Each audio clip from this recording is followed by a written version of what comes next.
Hello, everybody. We have another great video out there. Great news all around. This time, it's about one of the things I care truly about, what we all should care truly about, and that is our beautiful, vast oceans. Okay, now, a planet is defined by its potential to create advanced, smart, conscious life by how much water it has. Okay, that the more water a planet has, the higher chance it has of having, a civilization worth being called a civilization. Water is life, quite literally life. And for a long time, a gigantic scapegoat, I guess you could say, has been our oceans. All right, we've been watching it in movies, we've been doing it ourselves probably for years, and when it comes to like simple things like littering, like we'll throw something in the ocean as opposed to the ground because we won't really get a lord in charge. Someone will say, hey, bad job, don't do that. But other than that, it's not really lots of puncture. I guess it depends on the place, but in general, you can't really do much about a can that's already already in the ocean. And in some of the more extreme cases, like I said, like mafia bosses, like they dump all their bodies in the water because it's a foolproof way to get rid of the body. Even if you burn the body, like I said, you can have dental records. Apparently they can even like detect some stuff in the ash and stuff. You can't bury a body for sure, like just over time, the ground to change or the rain, erosion and push it up, or even like a dog might just come and just sniff it out or something.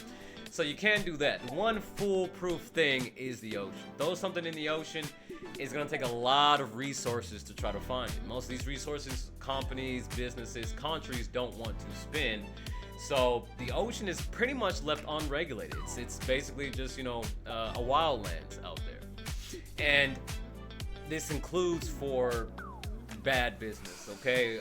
Immoral business, okay? Overfishing, other kind of stuff like that. So why is this treaty so important? It helps fix so many of those issues. So this article is coming from greenpeace.org.uk. Okay, it is written by Ariana Densham. A landmark victory for our oceans. The Global Ocean Treaty comes to life. Now, this is back in January. Okay, this happened earlier this year. All right, and unfortunately, I'm probably gonna try to skip around on this article. This article comes off more of like an interview. It's not someone was interviewed because she says I've done, she says I've, it's been, like it says like I a lot. And I don't want to read an article saying I, so I'm gonna say she in terms of I and stuff, and just skip around to the main important parts because lots of it, if you really want all the details, you can read yourself. I just want to get to the nitty gritty and tell you what happened and why it's so important and why it's such a positive thing for humanity as a whole. We did it! Great way to start off an article. The Global Ocean Treaty entered into force on 17th January 2026. The treaty is now international law, the most significant victory for ocean protection and restoration she has ever witnessed. She's been campaigning for more than 15 years with colleagues at Greenpeace and her incredible supporters. Together with so many organizations and hundreds of thousands of people worldwide, we've worked tirelessly for this victory. Like I said, it's gonna be hard to read this video. It seems like it's like to weave an hour and like I said, it's definitely like more of a personal, like kind of like interview it seems, but I'll try to cover the important parts. Campaigners, coastal communities, small-scale fishers, scientists, and ocean lovers everywhere can hold on to this moment as proof that when millions of voices demand change, we can achieve what was once deemed like an instant dream. Okay, and that is absolutely true, especially today. Companies, businesses, they're starting to hemorrhage money. Okay, most of these companies, Netflix, Amazon, lots of video game companies, they're spending way too much and making way too little. Most of these like movies, for example, most movies today, they don't even break even. Okay, they spend $400 million on a project just to make $100 million back. So now they're trying to realize, how can we make our money back? Like, what is the problem? Well, the main problem is they're not listening to their customers. They're not listening to the people who are buying, interacting with the medium itself. And they're starting to learn that when millions of voices do speak up, you should probably listen. Okay, so this is a great lesson that I think is going to start becoming more of a trend. Okay, because these companies now are getting they're not getting enough ROI. Okay, so now they have no choice but to listen to the customers because the only thing you can do is ask, what are we doing wrong? How can we fix this? And the only people you can really ask is the people consuming your content and your media. So, why does the global peace treaty. I'm so used to saying peace treaty. It kind of flows naturally, right? Peace treaty. What does the global ocean treaty? Wait, where? Huh? Why does the global ocean treaty matter? Our oceans are in crisis. Less than 1% of the high seas are fully or highly protected. Less than 1%. Think about how big the oceans are. And only 1% is truly protected, okay? Where like you can't go fishing there. You can't, overfish. You can't do all this stuff. You can't drill there. Only 1%. Meaning they remain vulnerable to industrial fishing, oil drilling, and maybe soon even deep sea mining, which is becoming more of a thing. The Global Ocean Treaty has the power to change everything. For the first time, governments have a legal framework to create high seas sanctuaries. Vast protected areas outside of any country's national waters where fragile ecosystems can recover and thrive. If fully implemented, the treaty could establish the largest network of ocean sanctuaries in history, covering over a third of our global oceans. This is awesome, guys. There's actually an island in Thailand where the tourists were coming so much and just messing it up so bad that they cut the island off from all tourists for years, okay? And what happened? The island literally recovered, okay? Mother Nature is good at its job, okay? If humans disappeared and left the earth for just a year, most of all the damage, if not 99% of the damage that we've done for the last 100, 200 years would be fixed like that, okay? Mother Nature is good at Mother Nature. It's incredible to think that half of all biodiversity on Earth lives in the ocean. The Earth is more blue than green, but so much of that life remains hidden beneath the waves. So by biodiversity, she means like, let's say there's only like 100 or 200 or like 1,000 different types of animals on the land, But underwater, there are millions of different types, okay? Millions of different types of, well, not millions, but hundreds of different types of squid, thousands of different types of fish, millions of different types of plankton. Like, the biodiversity in the ocean is probably incomprehensible until we truly like explore it. Like I said, we can only go down so much and explore so much. Like I said, it's easy to travel in space, okay? It's just a vacuum, there's free space, you can walk around, you can just go free. It's easy. It's really hard to explore the ocean, which is why we've only explored like 5% of it, 10% of it, something like that. So, like I said, it's used as a scapegoat to do lots of immoral things because of just how unregulated it is. It's a real shame. Nudibranches are her personal favorite. They're fascinating tiny sea slugs that come in all kinds of dazzling colors and bizarre shapes. They have names like blue dragons, sea angels, sea sheep, and there's even one called Pikachu sea slug, which her children love. They're not just beautiful, their presence also indicates the health of the oceans, and I couldn't agree with this more. Guys, I think I said in a previous video, my favorite animals are top two. Octopus, octopi, we're gonna call it the plural, and turtles, okay? Tortoises included, okay? As a matter of fact, my favorite tortoise, okay, is the Galapagos tortoise. Amazing, beautiful, large creature. I want to ride him. He would be my vehicle. I won't get anywhere particularly fast, but the commute, all right, would be worth the price of admission.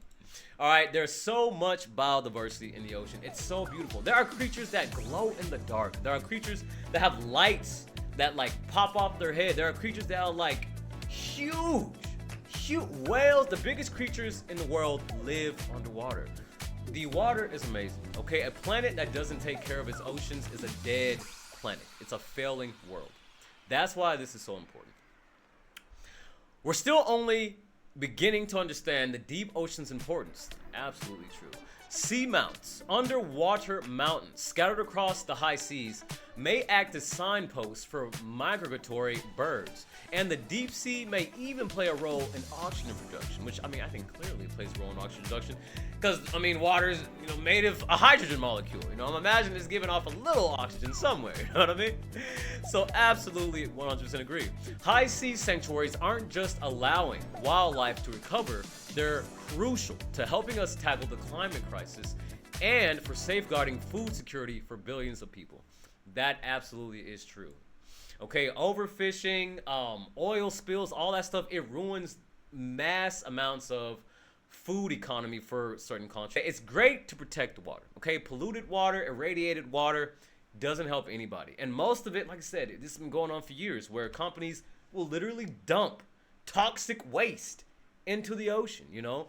The mafia's been doing it for decades. They dump all their dead bodies into the ocean. You know, maybe even me and you are a little guilty of it, of just throwing a can in the ocean. Because as opposed to walking all the way up the beach to find a trash can, you know, and we definitely can't litter the beach itself, you know, we just toss in the ocean. You know, I mean, the guy, he might get mad at us, but ultimately he's not going to give us a ticket. So we're all guilty, probably a little bit. And that all accumulates for years and years and decades. And the oceans just become just really sad.